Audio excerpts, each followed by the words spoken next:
લોક સાહિત્યકાર કીર્તિદાન ગઢવીએ સ્માર્ટ મીટરના ફાયદા ગણાવતા ભાજપના પૂર્વ ધારાસભ્ય ધીરુ ગજેરા બરાબરના બગડ્યા હતા।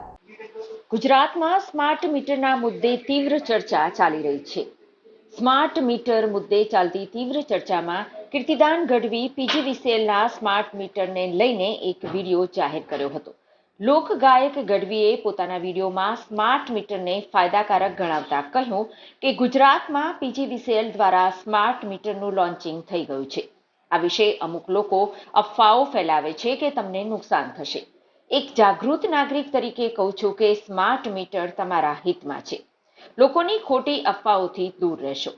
સ્માર્ટ મીટર તમારા મોબાઈલથી પણ કનેક્ટ છે। બધું જ સ્માર્ટ થઈ ગયું છે તો આપણું મીટર કેમ સાદું રહે? તેથી હું તમને પ્રાર્થના કરું છું કે જાગૃત નાગરિક તરીકે તમારી ફરજ બજાવો અને સ્માર્ટ મીટર અપનાવો, કારણ કે તેનું કનેક્શન સીધું તમારા મોબાઈલમાં રહેશે। તમે કેટલા યુનિટ વાપર્યા છે, બિલ સાયકલ સહિતની બધી વિગતો તમને। નમસ્કાર મિત્રો, જય માતા જય મંગલ। હું છું આપનો દોસ્ત કીર્તિદાન ગઢવી। પીજીવીસીએલની મેં મુલાકાત લીધી અને મને જાણવા મળ્યું કે ગુજરાતમાં પીજીવીસીએલ દ્વારા સ્માર્ટ મીટરનું લોન્ચિંગ થઈ ગયું છે। આના વિશે અબૂધ માણસો એવી અફવાઓ ફેલાવે છે કે તમને આમ નુકસાન થશે, આમ નુકસાન થશે, પણ એક જાગૃત નાગરિક તરીકે તમને કહું છું કે સ્માર્ટ મીટર આપણા બધા માટે આપણા હિતમાં છે। એમાં જરાય ગફલતમાં રહેશો નહીં, કોઈ પણ ખોટી અફવાઓથી દૂર રહેજો। અને સ્માર્ટ મીટર તમારા મોબાઈલથી પણ કનેક્ટ છે। મોબાઈલ સ્માર્ટ થઈ ગયો, તમે સ્માર્ટ થઈ ગયા, દુનિયા આખી સ્માર્ટ થઈ ગઈ, તો આપણું મીટર કેમ સાદું રહેવું જોઈએ? એટલા માટે તમને કરબદ્ધ પ્રાર્થના કરું છું કે તમે જાગૃત નાગરિક તરીકેની ફરજ બજાવો અને સ્માર્ટ મીટર અપનાવો, કારણ કે એનું કનેક્શન તમને તમારા સીધા મોબાઈલમાં તમને જોવા મળશે। તમે કેટલા યુનિટ વપરાયા છે, કેટલો બિલ થાય, બધો હિસાબ તમે સાચો કરી શકશો। માટે તમને કરબદ્ધ પ્રાર્થના છે કે ખોટી અફવાઓથી દૂર રહીએ અને સ્માર્ટ મીટર અપનાવીએ। ધન્યવાદ। વિડીયોને લઈને પ્રતિક્રિયા આપતા ગુજરાતના જાણીતા ઉદ્યોગપતિ અને ભાજપના સિનિયર લીડર ધીરુ ગજેરાએ ગઢવી પર આકરા પ્રહારો કર્યા છે।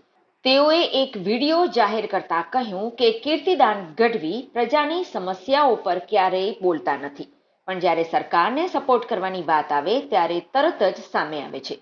તમને પ્રજાએ લોક સાહિત્યકાર બનાવ્યા છે। પ્રજાનો અવાજ બનવાને બદલે સરકારની દલાલી કરવી અયોગ્ય છે।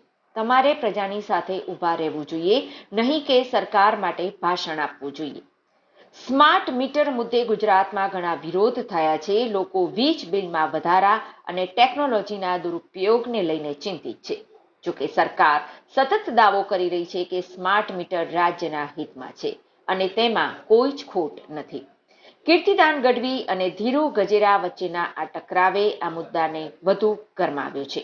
હવે જોવું એ રહ્યું કે આ વિવાદ ક્યાં સુધી આગળ વધે છે અને કઈ તરફ વળે છે।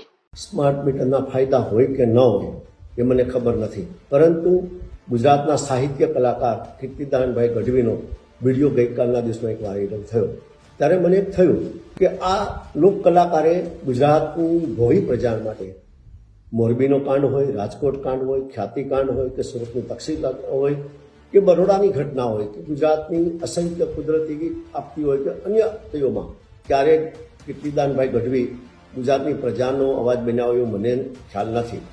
જેથી કરીને હું કીર્તિદાનભાઈ ગઢવીને હું વિનંતી કરું છું, પ્રજાએ તમને એક સાહિત્યકાર બનાવ્યા છે અને પ્રજાનો અવાજ બનવાને બદલે માત્ર સરકારની ભાઠાઈ કરવી એ ખરેખર અયોગ્ય મને દેખાય છે। પ્રજાનો અવાજ બનવો જોઈએ, પ્રજાની પડખે ઊભું રહેવું જોઈએ। માત્ર ને માત્ર નિર્માલ્ય થઈ અને સરકારની દલાલી કરવી મને અયોગ્ય દેખાય।